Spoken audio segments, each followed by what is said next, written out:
मुंबई में बच्चों की कुपोषण की बीमारी चरम पर। शहर और देश के तकरीबन 1/3 बच्चे हैं कुपोषण का शिकार।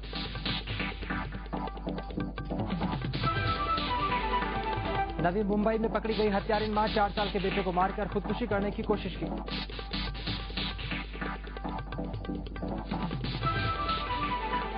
क्या कर रही है थाने पुलिस? वागले स्टेट पुलिस स्टेशन के लॉकअप से फरार हो गए 4 शातिर लुटेरे।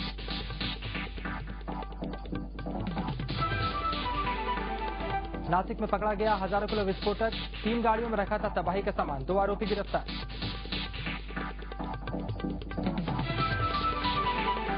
शिवसेना के विरोध को राणे का ठेंगा, कहा कोकल का जैतापुर प्रोजेक्ट किसी भी हाल में बन के रहेगा।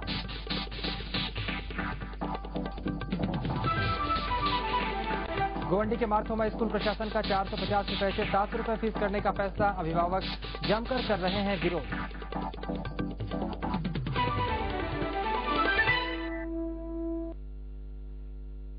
नमस्कार, मैं हूं शरद। मुंबई के बच्चों में भी कुपोषण की बीमारी आम है, उतनी ही आम जितनी बाकी देश में है। जी हां, देश की शहरों में कुपोषण का राष्ट्रीय आंकड़ा और मुंबई के बच्चों में कुपोषण का आंकड़ा एक बराबर ही है, जिसके मुताबिक शहर और देश तकरीबन 1/3 बच्चे कुपोषण के शिकार हैं। मुंबई की खराब लाइफस्टाइल जहां एक और शहर के बच्चों को मोटापे का शिकार बना रही है, वहीं एक असलियत ये भी है कि यहाँ के बच्चों में कुपोषण के मामले भी बढ़ते जा रहे हैं। कुपोषण को अक्सर गरीबी से जोड़ा जाता है, लेकिन इसकी असल वजह है बच्चों को पौष्टिक खाना न दिया जाना, और मध्यम वर्गीय परिवार के बच्चे भी इसका आसानी से शिकार हो रहे हैं। एक सर्वे के मुताबिक सांताक्रूज ईस्ट में कुपोषण के 85 मामले सामने आ चुके हैं। इसके अलावा घाटकोपर में कुपोषण के 66 मामले, अंधेरी में 64, गोरेगांव में 48, भांडुप में 42 और कुर्ला में 42 बच्चे कुपोषण के शिकार पाए गए हैं।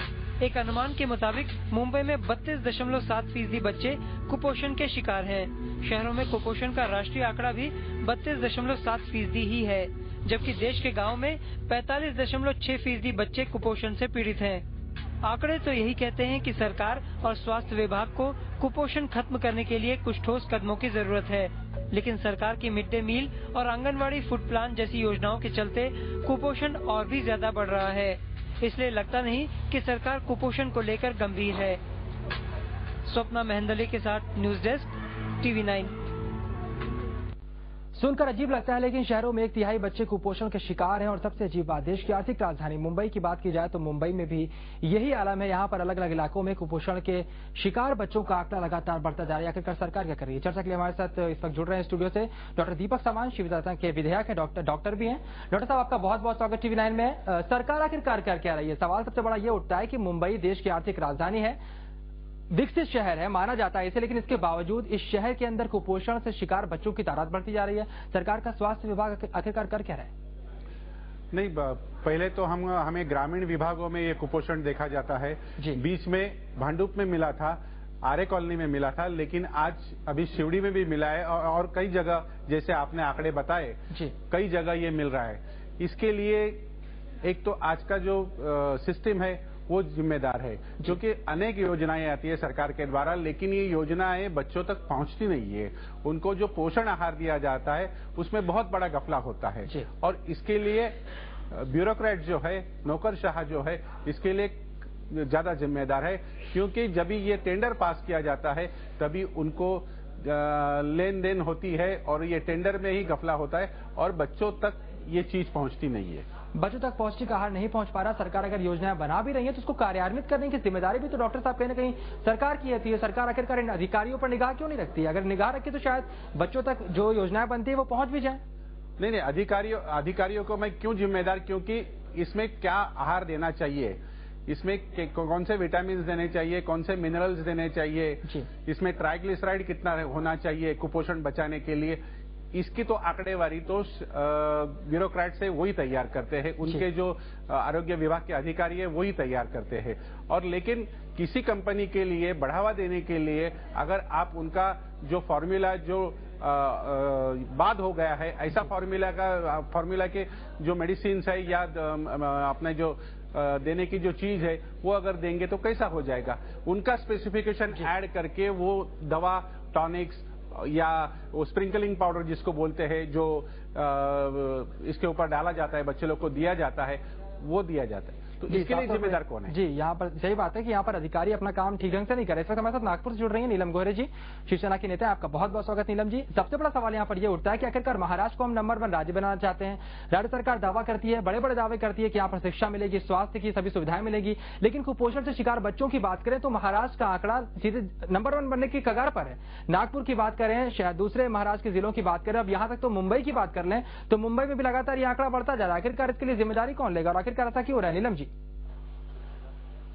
सबसे पहली तो जिम्मेदारी सरकार की है, क्योंकि लोगों में और पूरे जहाँ तक आदिवासी का सवाल है तो कई जगह पे साक्षरता नहीं है या बहुत दूर दूर गांव है। लेकिन भ्रष्टाचार के मामले में आप देखेंगे तो गए कई सालों से डॉक्टर दीपक सावंत है, मैं हूँ, कई सम्माननीय सदस्य है विधानसभा और परिषद के, ये कुपोषण के बारे में सरकार की राह खींच रहे हैं।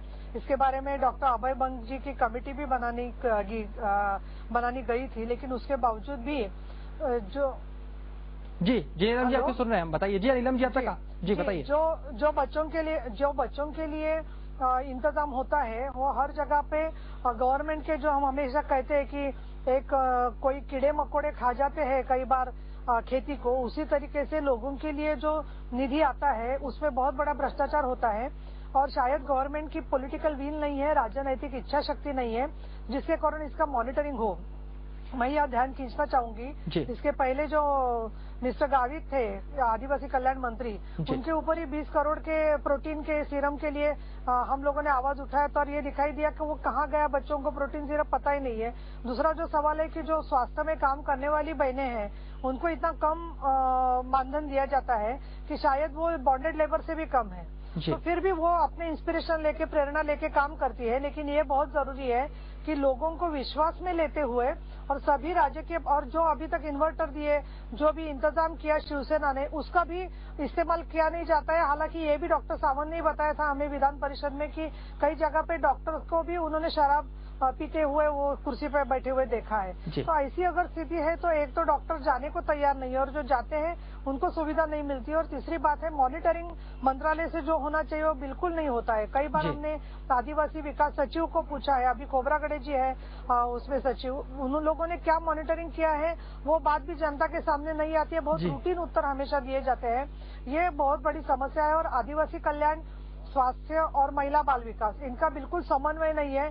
3 जो है मंत्री महोदय और 3 सचिव 8 दिशा में भागते हैं हमेशा, इसका कारण पूरा अंधेरा छाया जाता है। 3 मंत्री महोदय, 3 सचिव अलग अलग बात सोचते हैं। और सबसे बड़ी जो नीलम जी ने बताई वो ये है कि आखिरकार मॉनिटरिंग कौन करता है, आखिरकार बच्चों के लिए योजनाएं बनी है उन तक पहुंच रही कि नहीं पहुंच रही, इस बात की मॉनिटरिंग बेहद जरूरी है। दीपक जी, सबसे बड़ा सवाल यहाँ पर ये उठ रहा है कि आखिरकार महाराष्ट्र, देश की बात करें, चाहे महाराष्ट्र की बात करें, देश को कहा था कि बच्चे देश का भविष्य होते हैं और जो हमारा भविष्य है वो कुपोषण का शिकार दिखाई पड़ रहा है। आपके वक्त में, आपकी सरकार के वक्त में और महाराष्ट्र की जो इस वक्त सरकार में चल रही है, तो यहाँ पर लगातार आंकड़ा बढ़ता जा रहा है। आपको वजह क्या लगती है? आपके टाइम पर क्या चीज सही थी और अब फिलहाल क्या चीज गलत हो रही है जिस वजह से कुपोषण का आंकड़ा पूरे महाराष्ट्र में नहीं मुंबई में भी बढ़ता जा रहा है? हमारे वक्त जब यूटी का शासन था तभी माननीय मनोहर जोशी साहब ने, हम लोगों ने मिलकर एक नव संजीवनी योजना बनाई थी। जिधर गांव उधर रास्ता, जिधर पाड़ा उधर रास्ता। और उसमें जो बच्चा एडमिट होता था तो उनके जो पेरेंट्स रहते हैं उनका जो रोजगार होता है वो अगर खत्म हो जाता है क्योंकि काम पे नहीं जाने की वजह से, तो उनको 40 रुपया प्रतिदिन दिया जाता है, उनको खाना दिया जाता था ताकि ये बच्चे का ट्रीटमेंट होवे। हर महीने में स्कूलों में चेकअप होता था, हर महीने में उनको लसीकरण दिया जाता था ताकि बच्चों की हेल्थ अच्छी तरह से हो सके। लेकिन आज ये बात नहीं हो रही है। नव संजीवनी योजना जो है वो पूरी बंद है। जननी सुरक्षा योजना जो है उसमें कई भ्रष्टाचार, कई बोगस केस दर्ज किए गए हैं और इनका जो पैसा है वो वहां के लोग लेते हैं। तीसरी योजना है मातृत्व अनुदान योजना है, जिसमें 400 रुपये का मेडिसिन और 400 रुपये का रोक यानी कैश में दिए जाते हैं। लेकिन ये 400 रुपये का मेडिसिन नहीं होता है। जो 6ठे महीने में, 7वें महीने में और 8वें महीने में जो मेडिसिन दिया जाता है, 7, 8, 9 महीने में जो मेडिसिन दिया जाता है वो मेडिसिन केवल 243 रुपीज का ही होता है। तो ऐसे अगर मेडिसिन ही वो गर्भवती माँ को अगर मेडिसिन प्रोटीन सिरप नहीं मिले, प्रोटीन का आयन नहीं मिले, फॉलिक एसिड नहीं मिले, बी कॉम्प्लेक्स नहीं मिले, तो उसकी गर्भधारणा बढ़ेगी कैसी? और बच्चों को हमारे जो अनाज खुराक है उसमें तो इतनी मात्राएं नहीं होती है, तो इसके लिए एडिशनल प्रोटीन्स देने की आवश्यकता है। और दूसरी बात है, ये हमेशा सोशो इकोनॉमिक रीजन के ऊपर लेके जाते हैं कि इनमें अंधश्रद्धा है, इनमें लोक जागरण की आवश्यकता है, लेकिन जो दो बच्चों में जो स्पेसिंग रहना चाहिए वो भी है। आदिवासियों में ठीक है कि उनकी शादी जल्दी हो जाती है, बच्चे बहुत जल्दी अर्ली प्रेगनेंसी हो जाती है, लेकिन शहरों में क्या है? शहरों में तो ये तो सब चीज तो नहीं होती है। जाहिर सी बात है, जो योजनाएं चलाई गई थी आखिरकार उन योजनाओं का अब क्या हुआ और आखिरकार क्यों पालन नहीं किया जा रहा है, सबसे बड़ा सवाल है। हम इस पर चर्चा करते रहेंगे। एक और रिपोर्ट देख लेते हैं। गरीब और पिछड़े इलाकों में तो कुपोषण की समस्या आम है, लेकिन अब मुंबई भी इस तरह के मामले में बढ़ते जा रहे हैं। कुपोषण से पीड़ित 2 बच्चे जेजे अस्पताल में भर्ती हैं। ऐसे में उन सरकारी योजनाओं पर सवालिया निशान लग रहे हैं जो कुपोषण खत्म करने के नाम पर चलाई जा रही हैं। अलीशा 6 महीने की हो चुकी है, लेकिन अपनी उम्र के दूसरे बच्चों से वो काफी अलग है। अलीशा इस उम्र में भी ठीक से उठ बैठ नहीं सकती। अलीशा का वजन भी सिर्फ 5 किलो है, जो इस उम्र में कम से कम 9 से 10 किलो होना चाहिए था। ऐसा इसलिए है क्योंकि अलीशा कुपोषण की शिकार है। अलीशा के पिता नहीं है। मां की आर्थिक स्थिति भी खराब होने के कारण अलीशा को पौष्टिक आहार नहीं मिल पा रहा है।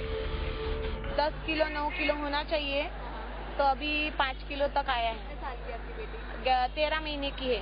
बैठ नहीं पाती है, घूम नहीं पाती है, कभी कभी बैठने पे गिर जाती है, चल नहीं पाती है, कमजोर है। उसको खिलाएंगे पिलाएंगे और ताकत की दवाई ववाई चालू रखेंगे तो ठीक हो सकती है। अलीशा जेजे अस्पताल में भर्ती है और अब उसकी हालत में सुधार आ रहा है, लेकिन इस अस्पताल में ऐसे और भी बच्चे हैं। कुपोषण की शिकार एक और बच्ची 3 साल की खुशबू सिद्दीकी की अब अस्पताल से छुट्टी हो रही है, लेकिन खुशबू की मां परेशान है क्योंकि वो गर्भवती हैं और वो नहीं चाहती कि उनकी आने वाली संतान भी कुपोषण का शिकार हो।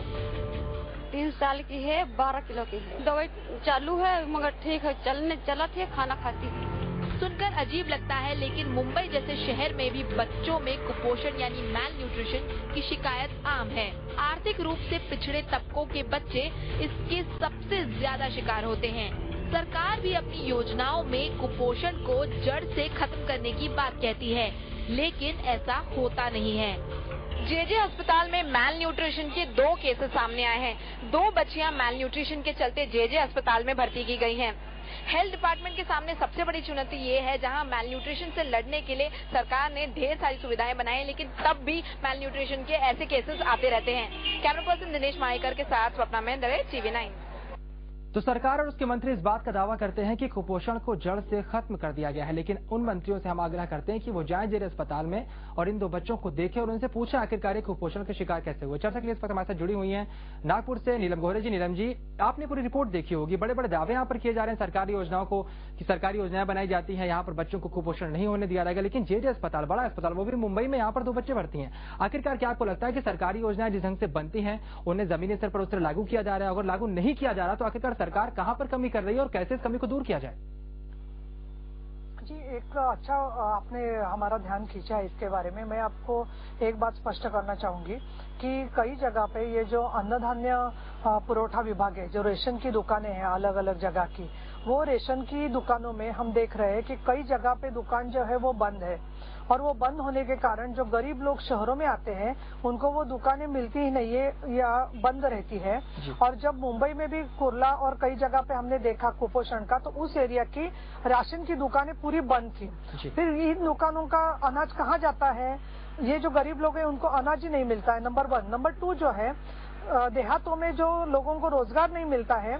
एक जगह पे NREGS जो रोजगार हमी योजना है, इसका बहुत एडवर्टीजमेंट करती है कांग्रेस की सरकार, लेकिन आज ये स्थिति है कि कौन से गांव में रोजगार हमी योजना ठीक तरीके से चल रही है वो आप अगर ढूंढेंगे तो आपको बहुत ही सदमा पहुंचेगा। और मुझे भी बहुत दुख होता है इस बात का कि कई बार हमने बोला कि रोजगार लोगों को जहां तक देहातों में नहीं मिलता है तब तक गांव से शहरों में पलायन होगा, और अर्बन पॉवर्टी का कंसंट्रेशन जो है वो शहरों में हो रहा है, क्योंकि लोग उनके रोजगार के लिए शहरों में आते हैं। अभी शहर में ना उनके पास रहने का कोई इंतजाम है, ना उनको राशन पे अनाज मिल रहा है, और इसीलिए ये सबसे बड़ा बात होता है कि आप इनको अगर पूछेंगे कि कितने दिन पहले ये मुंबई में आए हैं, तो आपको ये स्पष्ट होगा कि बहुत बार कई अकाल पीड़ित जिलों से लोग आते हैं और वो इसमें भर्ती हो जाते हैं। तो इसीलिए मेरा ये कहना है इसमें कि सरकार जो है सिर्फ अर्बन पॉवर्टी के बारे में क्या प्रोग्राम चलाती है। देहातों में ईजीएस नाम के लिए तो है, लेकिन शहरों में गरीबों के लिए जो मुंबई जैसे शहर है उनको ये बहुत जरूरी है कि बहुत बड़ा निधि मिलना चाहिए कि जो भी प्रोग्राम चल रहे हैं उनमें जो बेरोजगारी है इस पर कोई जवाब जब तक नहीं निकलता है। अभी देखिए सब मिल्स बंद है मुंबई शहर में, कई जगह पे इंडस्ट्रीज बंद हो रहे हैं, तो लोग फिर करेंगे क्या करेंगे। इसीलिए तो आप देखेंगे कि हिंसा के साथ भी ये सवाल जुड़ा है, और हमारा ये कहना है इसमें कि पूरा अन्न धान्य विभाग है, मतलब राशनिंग के साथ जुड़ा है, रोजगार है, और आखिर में जिस तरीके से बच्चों को मारा जाता है उसी तरीके से कुपोषण और कुपोषण से मृत्यु, ये उसका पूरा एक अंतहीन प्रवास है। बिल्कुल बिल्कुल। यहाँ पर दो सबसे बड़ी बातें बताई नीलम जी ने। यहाँ पर राशन की बात की गई है, आखिरकार राशन लोगों तक पहुंच क्यों नहीं पा रहा, और सबसे बड़ी बात की राशन की दुकानें अगर बंद हैं, वहां से राशन वितरित नहीं किया जा रहा, तो आखिरकार वो राशन कहाँ जा रहा है, सरकार इसका पता क्यों नहीं लगाती है।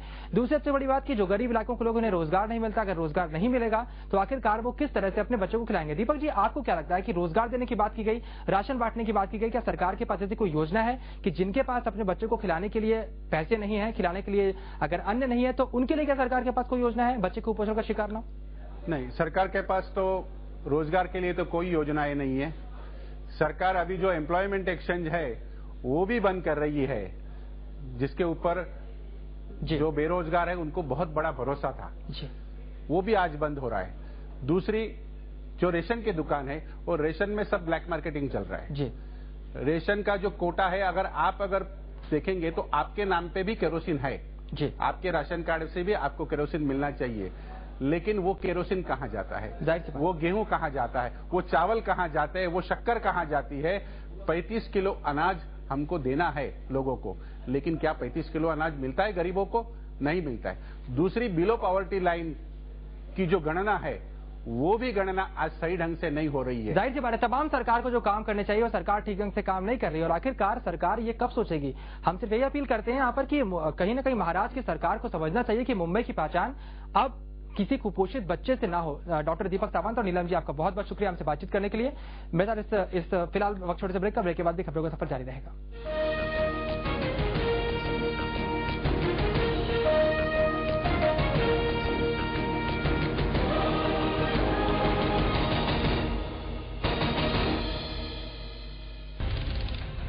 सब कुछ कहूंगा मगर चुप रहूंगा।